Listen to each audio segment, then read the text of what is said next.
Hello दोस्तों, मैं सुमन। स्वागत है आप सभी का आपके अपने YouTube चैनल स्टडी बाय सुमन पे।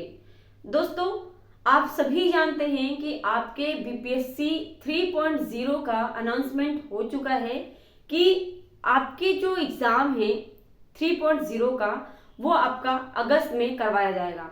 तो ये भी अनाउंसमेंट आपका क्लियर किया गया है कि हर साल आपके अगस्त में आपके जो टीचिंग का एग्ज़ाम है ये करवाया जाएगा।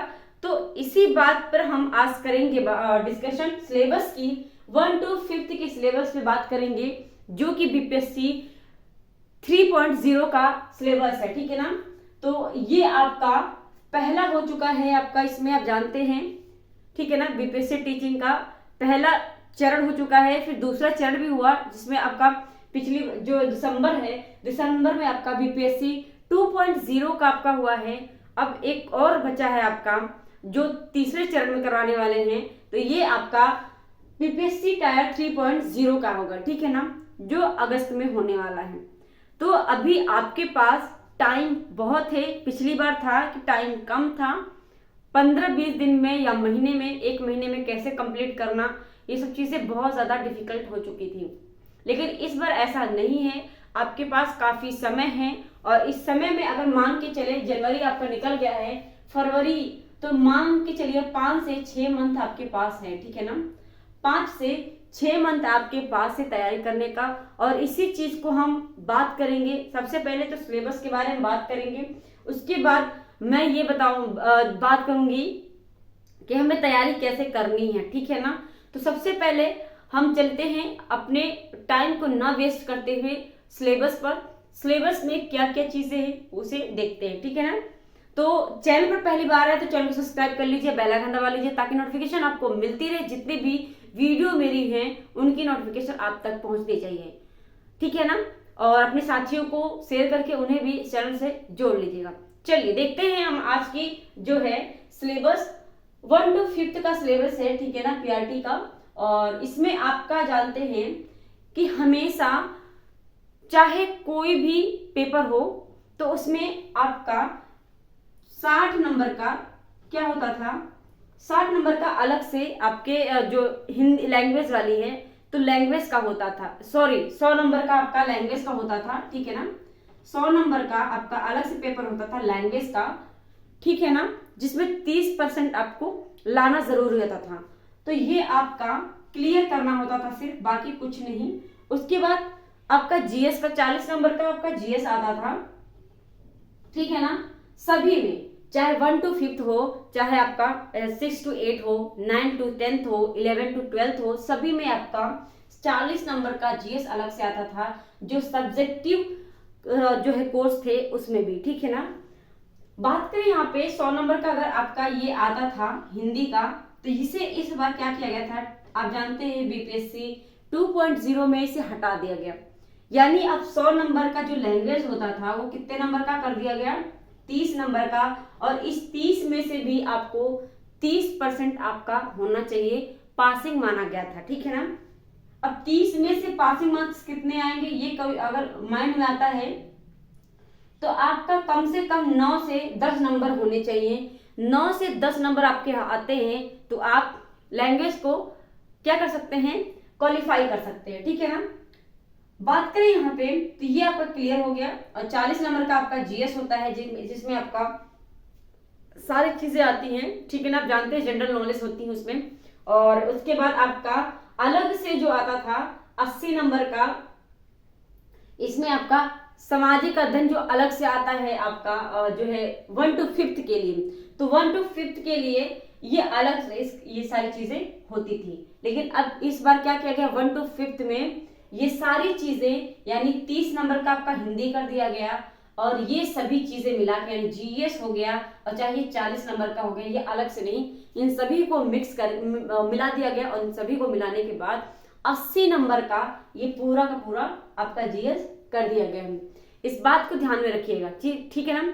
तो इसी बेस पे अब आगे का भी पेपर होने वाला है, तो इसी बेस पे हमें क्या करना है, बीपीएससी 3.0 का भी देखना है, ठीक है ना।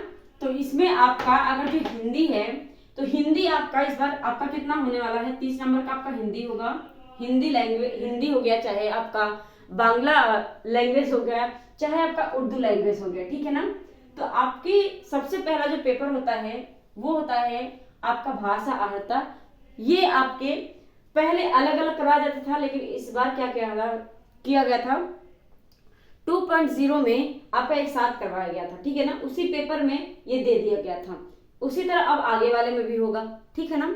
तो इसमें आपका अगर लैंग्वेज का देखा जाए तो लैंग्वेज जो इंग्लिश का लैंग्वेज है, यानी इंग्लिश जो भाषा आपका फर्स्ट है, यानी लैंग्वेज फर्स्ट जो है वो आपका सभी के लिए कंपलसरी है, यानी सभी को जरूर करना है, इसमें आपको कोई ऑप्शन नहीं है। तो ये चाहे किसी भी हिंदी से हो, चाहे बांग्ला भाषा से हो, चाहे उर्दू भाषा से हो, उन सभी बच्चों के लिए इंग्लिश रहने वाली है, ठीक है ना। यानी ये सभी को करना है, इंग्लिश आपकी कंपलसरी होगी। आप देख सकते हैं मैंने यहाँ पे साफ साफ लिख दिया है कि लैंग्वेज जो फर्स्ट है यानी आपकी इंग्लिश, ये सभी को करने होंगे, ठीक है ना। फिर आपका आता है लैंग्वेज 2, और लैंग्वेज 2 में आपका ऑप्शनल होता है, या तो आप हिंदी से अपना पेपर दे सकते हैं, चाहे उर्दू भाषा चूज कर सकते हैं, चाहे बांग्ला भाषा, इन तीनों भाषाओं में से आप चूज कर सकते हैं, ठीक है ना। तो या तो आप हिंदी दे या फिर उर्दू भाषा दे या बांग्ला भाषा दे, ठीक है ना। तो इस पे भी हम बात करेंगे डिटेल से कि इसमें क्या क्या आएगा, ठीक है। उसके बाद अगर बात करें यहाँ पे देखिए सामान्य अध्ययन, ये आपका 30 नंबर का आपका लैंग्वेज हो गया, ठीक है ना। 30 नंबर का आपका लैंग्वेज हो गया। और इंग्लिश में आप जानते हैं नॉर्मली इंग्लिश आई थी 1 to 5 की, अगर देखा जाए तो बहुत ही नॉर्मल क्वेश्चन आए थे 2.0 में। उसमें आपका जो है सिनोनियम आया था, एंटोनियम अगर मान के चले तो आपका सिनोनियम हो गया, एंटोनियम हो गया, डायरेक्ट इनडायरेक्ट हो गया, ठीक है ना, एक्टिव पैसिव हो गया, और आपके जो आपका जो आता है नाउन प्रोनाउन हो गए, इन सभी जगह से ही क्वेश्चन बनते हैं, यानी नॉर्मली क्वेश्चन बनते हैं। फिलहाल अभी जो पिछला पेपर हुआ है उसमें इतनी सारी चीजें नहीं पूछी गई थी, मामूली से क्वेश्चन पूछे गए थे और वर्ड मीनिंग थी, ये सभी चीजें थी, वोकैब थी, ठीक है ना। तो इस पे अगर ध्यान दें बहुत ही इजी था। हिंदी में अगर बात करें तो संधि विच्छेद हो गया, समास हो गया आपका, ठीक है ना, और इसके भी पर्यायवाची विलोम यही तक के आए हुए थे, ठीक है, इस बात का ध्यान दीजिएगा। तो इसके जो डिटेल है कि आपके टॉपिक कौन कौन से होंगे, तो जब हम हिंदी की जब जो है क्लास स्टार्ट करेंगे हिंदी की, वहां पे हम हिंदी की स्टार्टिंग करने से पहले क्लास के इसके जो टॉपिक है उस पर बात कर लेंगे, ठीक है ना। तो इसके बाद हम देखते हैं सामान्य अध्ययन में आपका जो आपका 40 नंबर का है, यानी अब जानते हैं कि आपका जो पेपर है अब 120 नंबर का आता है, ठीक है ना। 120 नंबर यानी 80 ये हो गया, और आपका 80 ये हो गया, और आपका फिर आता है 30 नंबर का, ये आपका हो जाएगा यानी 110 हो जाएगा। और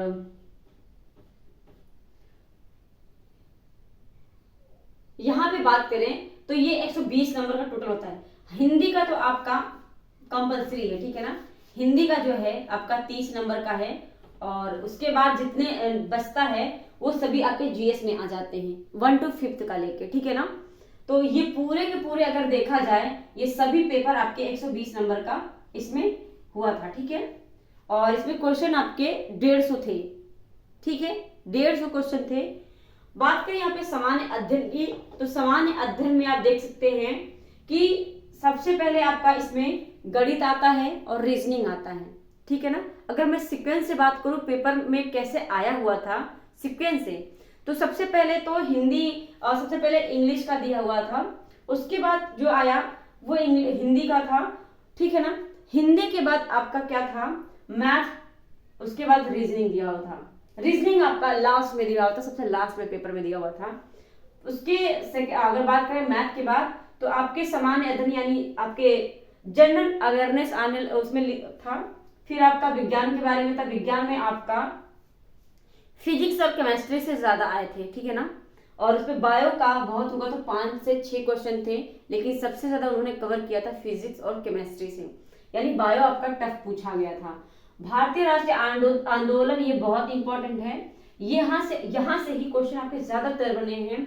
यानी अगर हिस्ट्री आप पढ़ते हैं तो हिस्ट्री में आपको सबसे ज्यादा मॉडर्न हिस्ट्री पे काम करना होगा, यानी 1857 की क्रांति के बाद की जितनी भी चीजें, यानी 1857 की क्रांति से लेके सारी चीजें, ये सब चीजें पढ़नी है आपको ज्यादातर, ठीक है ना। तो हम अब अच्छे से इसे समझ लेते हैं कि क्या क्या चीजें आपकी आने वाली हैं, ठीक है।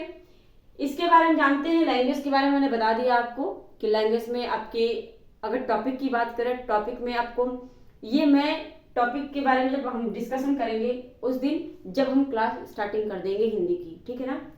अब हम देखते हैं यहाँ पर सामाजिक अध्ययन में क्या क्या, मैथ आता है, रीजनिंग आता है, फिर आपका आता है सामान्य अध्ययन जागरूकता यानी आपका जनरल अवेयरनेस, ठीक है ना।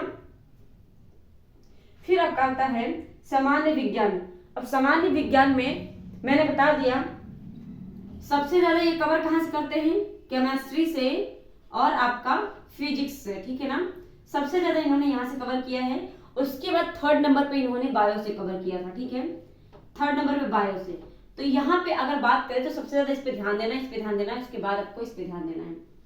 तो विज्ञान में इस चीज पे आप ध्यान दीजिएगा। और देखिए अगर फिजिक्स और केमिस्ट्री की बात आ जाती है तो पेपर टफ हो जाता है, और यही बात है कि फिजिक्स और केमिस्ट्री की वजह से ही पिछली बार पेपर टफ हुआ था मेरे अकॉर्डिंग अगर देखा जाए तो, ठीक है ना। क्योंकि मैथ भी आपका ठीक था, लेकिन हाँ मैथ में आपका सिंप्लीफिकेशन से बहुत ज्यादा क्वेश्चन आया था, सिंप्लीफिकेशन से सबसे ज्यादा क्वेश्चन आया था। जो अलजेब्रा वाली चीजें होती है ना, वहां पे आपको काम करना बहुत ज्यादा है। रीजनिंग में आपका ठीक ठाक था, कोई टफ रीजनिंग नहीं था, रीजनिंग भी बहुत अच्छा आया हुआ था, और जीके के क्वेश्चन भी अच्छे आए हुए थे, जीके में कोई दिक्कत नहीं है। आपको ज्यादातर आपका टफ कहाँ किया गया था, मैथ में टफ किया गया था, और आपके साइंस में। साइंस में अब आपका वही चीज मैंने बता दिया। अगर आप फिजिक्स और केमिस्ट्री की बात करें तो इन्होंने फिजिक्स और केमिस्ट्री से ज्यादा क्वेश्चन रखे थे, इसलिए यहाँ पर टफ हो गया था। और बायो के 5 से 6 क्वेश्चन थे, ठीक है ना। तो ये चीजें आपकी हो गई। उसके बाद आपका आता है जब इन्होंने यहाँ पे ये चीज रखते हैं, स्पेशली इन्होंने लिख दिया कि भारतीय राष्ट्रीय आंदोलन, इसका मतलब ये बहुत ज्यादा इंपॉर्टेंट है, अच्छी भूमिका निभाने वाला है पेपर में। और यही बात हुई थी 2.0 में, सबसे ज्यादा क्वेश्चन आपके भारतीय राष्ट्रीय आंदोलन से ही पूछे गए थे, ठीक है ना। तो भारतीय राष्ट्रीय आंदोलन को आपको बहुत ही अच्छे से डिटेल में पढ़ लेना है, और इसकी भी मैं बताऊंगी कि तैयारी कैसे करनी है और जो चीजें हैं। बात करें यहाँ पे भूगोल की, तो भूगोल भी आपका अच्छा खासा आया हुआ था, और भूगोल भी आपका अच्छा जो है यहाँ पे रोल निभाता है। पर्यावरण से भी आपके क्वेश्चन अच्छे खासे आए थे। तो आपका यहाँ पे मैथ, रीजनिंग, सामान्य अध्ययन जागरूकता, ठीक है, ये आएगा। विज्ञान आपका सामान्य विज्ञान आएगा, और आपका आएगा भारतीय राष्ट्रीय आंदोलन, ये आपको पढ़ लेने हैं। भूगोल आपको पढ़ना है, और पर्यावरण आपको पढ़ना है। इसके बाद आपका आता है करंट अफेयर। और करंट अफेयर जीएस के बाद अगर देखा जाए तो करंट अफेयर का बहुत ही ज्यादा महत्वपूर्ण है। कम से कम करंट अफेयर के 16 से 17 क्वेश्चन आए हुए थे, और 16 से 17 क्वेश्चन आपके बहुत मायने हो जाते हैं। तो करंट अफेयर आपका बहुत ही महत्वपूर्ण भूमिका निभाता है इस पेपर में, ठीक है ना। तो ये चीजें आपको ध्यान में रखना है कि क्या कहां से चीजें आपको, सिलेबस ये आपका हो गया। अब इसके टॉपिक क्या क्या रहने वाले हैं, इस चीज पे हम उस दिन बात करेंगे जब इन सबकी क्लासेस शुरू होंगी।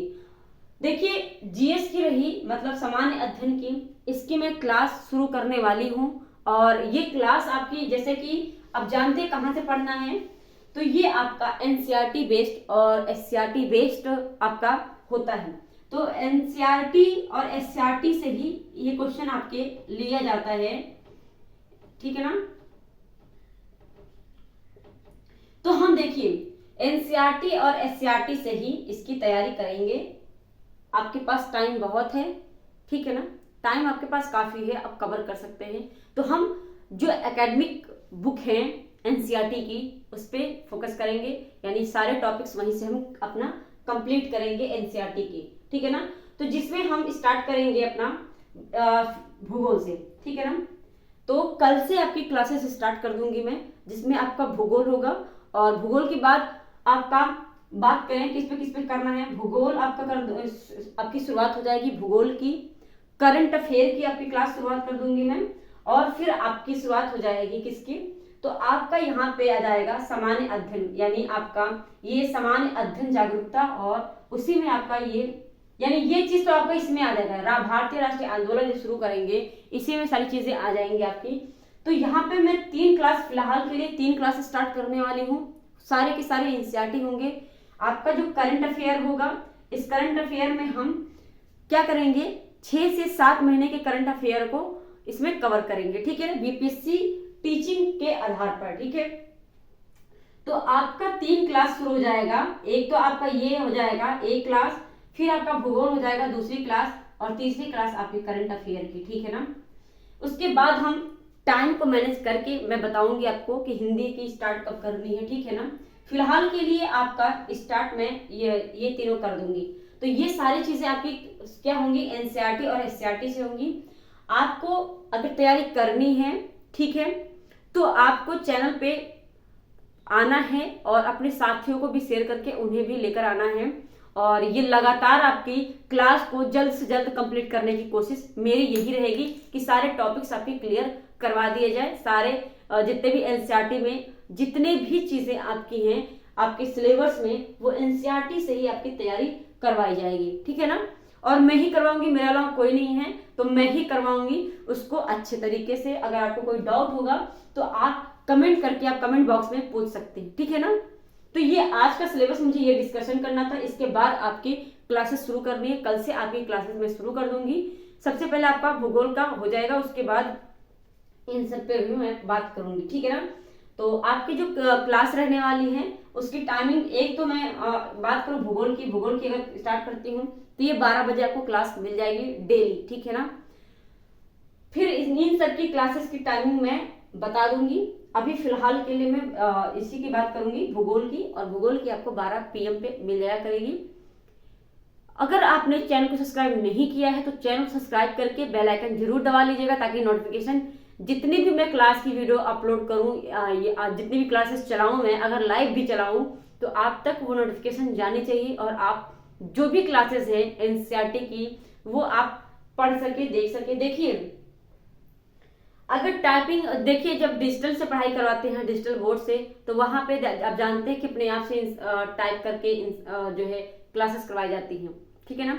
थोड़ा सा उसमें अपने तरफ से भी ऐड किया जाता है, लेकिन मैं यहाँ पर सिर्फ और सिर्फ आपके जो एकेडमिक बुक जानते हैं आप, एनसीईआरटी की जो एकेडमिक बुक आती है उसी से आपकी सारी की सारी टॉपिक मैं क्लियर करवाऊंगी। यहाँ पे बोर्ड का कोई रोल नहीं होने वाला है, या टाइपिंग की कोई रोल नहीं होने वाली है।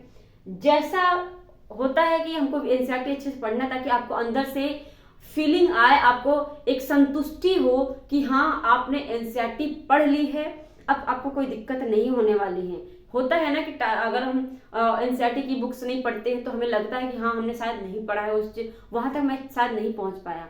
तो ये चीजें आपके अंदर नहीं आनी चाहिए। इसके लिए आपको बुक्स पढ़नी बहुत ज्यादा जरूरी है, और बुक्स मैं कंप्लीट करवाऊंगी अपने तरीके से, यानी अपने समय से मैं आपको करवा दूंगी। इसका आपको टेंशन लेने की जरूरत नहीं है, ठीक है ना। तो करंट अफेयर के साथ मैं एक चीज और बता दूं कि हो सकता है मैं ये जो आपका जीके अवेयरनेस है ना, तो ये चीज आपका मैं इसी में मर्ज कर दूं, ठीक है ना। तो ये चीजें मैं बता दूंगी, जब स्टार्ट करूंगी तब मैं बता दूंगी। होना यही चाहिए कि जीके अवेयरनेस के साथ ही आपका करंट अफेयर मैं करवाऊं, ठीक है ना। तो अगर आपने चैनल पर जो है चैनल को सब्सक्राइब नहीं किया तो चैनल को सब्सक्राइब जरूर कर लीजिएगा। चैनल पर पहली बार आया तो चैनल को सब्सक्राइब कर लीजिए, अपने साथियों को भी शेयर करके उन्हें भी इस चैनल से जोड़ लीजिएगा, ठीक है ना। कल से आपकी क्लास शुरुआत कर दूंगी मैं, और ये क्लास आपके अगस्त तक चलेंगे पूरी की पूरी। देखिए सबसे पहले मैं सारे एनसीईआरटी के जितने भी टॉपिक हैं वो कंप्लीट करवा दूंगी, उसके बाद आपके प्रैक्टिस भी करवाऊंगी, ठीक है ना। प्रैक्टिस और ये सब चीजें कंप्लीट करवानी मेरी जिम्मेदारी है। मैथ का मैं नहीं करवाऊंगी, देखिए मैथ और रीजनिंग नहीं करवाऊंगी, इसको आप ये चीजें जो है ना ये आपको अपने जो है अपने तरीके से कंप्लीट करना होगा। मैथ हो गया, और आपकी फिजिक्स और केमिस्ट्री होगी, बायो की, इनकी देखिए सामान्य विज्ञान की तो मैं सिर्फ प्रैक्टिस करवाऊंगी, ठीक है ना। यहाँ पे इसका मैं सामान्य विज्ञान का सिर्फ प्रैक्टिस कराऊंगी, डिटेल्स में मैं नहीं पढ़ा रही हूँ। हाँ इसमें बायो का जो है मैं अगर करवाना होगा इसमें तो एनसीईआरटी का ही देख के फिर मैं करवा दूंगी, लेकिन अभी फिलहाल के लिए क्लियर नहीं है, मैं बता दूंगी आपको, लेकिन हाँ इसका क्लियर है कि रीजनिंग और जो मैथ है ये मैं क्लास नहीं करवाऊंगी, बाकी काम मैं खुद करा दूंगी, ठीक है ना। तो आई होप ये बात आपको समझ में आ गई होगी और ये सिलेबस भी आपको समझ में आ गया होगा। और ये क्लास में 1 to 5th का ही नहीं, बल्कि आप जानते हैं जब जीएस का 40 नंबर का सब में आना है तो ये सारे क्लास के लिए है, सारे क्लास इसको देख सकता है, क्योंकि 1 to 5th का मैं अच्छे से करवाऊंगी, तो जीएस तो सब में आएगा तो सबका हो जाएगा, ठीक है ना। तो ये 1 to 12th सभी के लिए है जीएस, और हिंदी भी आपका सभी के लिए, क्योंकि आप जानते हैं 30 नंबर का क्वालिफिकेशन सबके लिए है, क्वालिफाई करना तो बहुत ज्यादा जरूरी है ये सब चीजें, ठीक है ना। आई होप ये बात आपको समझ में आ गई होगी। कोई और डाउट हो तो आप कमेंट करके पूछ सकते हैं, ठीक है ना। अगर इसके अलावा आपको हमसे फेसबुक पे जुड़ना है तो आप फेसबुक पे आप हमें फॉलो कर सकते हैं, आप इंस्टाग्राम पे फॉलो कर सकते हैं, और आप हमें टेलीग्राम पे भी फॉलो कर सकते हैं, ठीक है ना। और आपको क्लास की जब पीडीएफ चाहिए तो इसके लिए आपको टेलीग्राम पे ज्वाइन करना होगा, ठीक है, वहां पे आपको सारी चीजें मिल जाएंगी। लेकिन तब तक मैं नहीं दूंगी जब तक आप कमेंट करके नहीं कहते हैं, जब तक आप मांग नहीं करते हैं कि आपको पीडीएफ चाहिए इस क्लास की, ठीक है ना, तब तक आपको नहीं मिलेगा। तो आई होप ये बात आपको समझ में आ गई होगी। कल से आपकी क्लास स्टार्ट हो जाएगी, आप सभी लोग क्लास को देखिएगा और अच्छे से उसे सपोर्ट कीजिएगा, ज्यादा से ज्यादा लोगों तक पहुंचाइएगा, ठीक है ना। और ये निश्चित हो जाइए कि आप टेंशन छोड़ दीजिए कि एनसीईआरटी आप कहाँ से खरीदें, बुक्स खरीदना है, ये खरीदना, खर्चा कुछ नहीं लगाना है, आपको कोई बुक नहीं खरीदनी है, मैं कंप्लीट करवा दूंगी एनसीईआरटी की, ठीक है ना। तो मिलते हैं कल की क्लास के साथ, आज के लिए बस इतना ही, धन्यवाद।